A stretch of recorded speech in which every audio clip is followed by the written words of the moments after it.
సకల దేవతా స్వరూపుడు శ్రీ షిరిడి సాయినాథ్ మహారాజ్ గారి పాదార విందాలకు శిరస్సు వంచి నమస్కరించుకుంటూ ఆ రోజులలో బాబా వద్ద అత్యంత సాన్నిహిత్యం కలిగినటువంటి భక్తులు కూడా మాధవరావునే ఆశ్రయిస్తూ ఉండేవారు. ఉదాహరణకి అన్నా సాహెబ్ దబోల్కర్ సాయి సచ్చరిత్రను వ్రాయాలన్నా, కాకాసాహెబ్ దీక్షిత్ షిరిడీలో వాడా నిర్మించాలన్నా అందుకు బాబా అనుమతి పొందడానికై మాధవరావు ద్వారానే బాబా వద్ద ఆ విషయాలను ప్రస్తావించారు.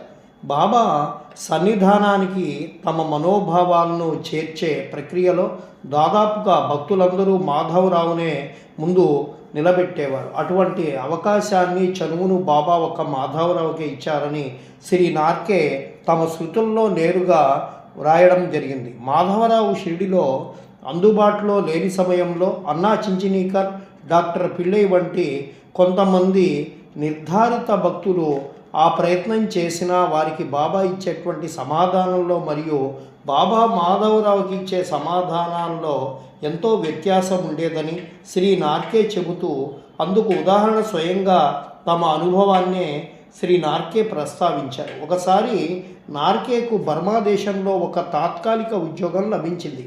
ఆ ఉద్యోగం దీర్ఘకాలికమవుతుందా, పర్మనెంటా లేదా అనేటువంటి సందిగ్ధతతో ఆ ఉద్యోగంలో చేరాలా వద్దా అనేటువంటి ప్రశ్న తలెత్తుతుంది. ఆ విషయం బాబాను అడిగి తెలుసుకోవాలనే ఉద్దేశంతో శ్రీ నార్కే ఆ సమయంలో మాధవరావు మసీదులో అందుబాటులో లేకపోవడం వలన డాక్టర్ పిళ్ళైను ఆ విషయం బాబాను అడగమని అభ్యర్థిస్తాడు. అదే విషయం శ్రీ పిళ్ళై అడిగితే అందుకు బాబా బర్మా దేశం మనదే, మనం బర్మాకు వెళ్ళాలి అని సమాధానం ఇచ్చారు. అప్పుడు శ్రీ పిళ్ళై బాబా బర్మా దేశంలో అంతా బాగుంటుంది కదా, అక్కడ తన ఉద్యోగం దీర్ఘకాలికమవుతుందా కదా అని చెప్పి అడుగుతారు. అందుకు బాబా అవును అని చెప్పి సమాధానం ఇస్తారు. దాంతో శ్రీ నార్కే సహా అక్కడున్న భక్తులంతా శ్రీ నార్కే బర్మా దేశంలో స్థిరపడతాడని భావిస్తారు. కానీ కొన్ని రోజుల ముందు బాబాతో మాధవరావు నార్కే విషయం ప్రస్తావించగా తాను పూనాలో స్థిరపడతానని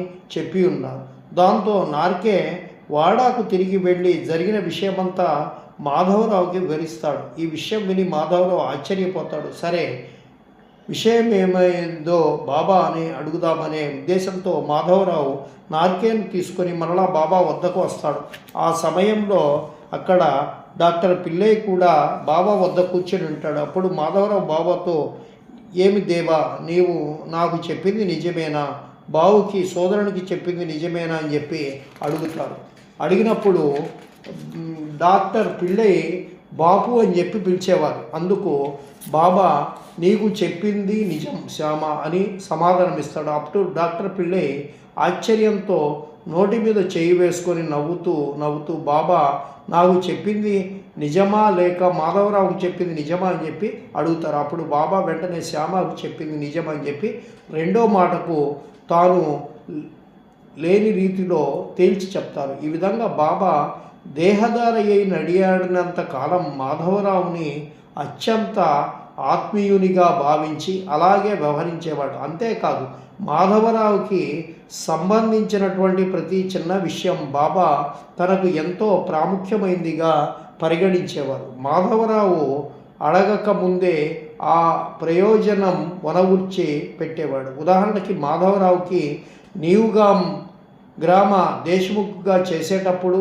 వృత్తిపరంగా వెళ్ళి కోపర్గాం మామల్తాదారుని కలవాల్సి వచ్చింది. అప్పుడు మాధవరావు కోపర్గాం వెళ్ళేందుకై బాబా అనుమతిని అర్థించగా, ఎందుకు శ్యామ నీవు వెళ్ళడం, వాళ్ళే ఇక్కడికి వస్తారు అని చెప్పి చెప్తారు. లేదు బాబా, వృత్తిపరంగా నేను వెళ్ళి కలవాలి, అందువల్ల వెళ్ళి వస్తాను అని చెప్పి బాబాను అభ్యర్థిస్తాడు. అప్పుడు బాబా సరే నీ ఇష్టం అని చెప్పి చెప్తారు. మాధవరావు షిరిడి పొలిమేర వరకు వెళ్ళాడో లేదో కోపర్గాం మామల్తాదార్ బాబా దర్శనానికై షిరిడి వస్తూ ఎదురుపడతారు. మాధవరావుని చూసి ఆ మామల్తాదార్, అరే నేను మీ గురించి ఆలోచిస్తున్నాను, మొదట మిమ్మల్ని కలిసి మీ ద్వారా బాబా దర్శనం చేసుకుందామనే ఉద్దేశంతో షిరిడి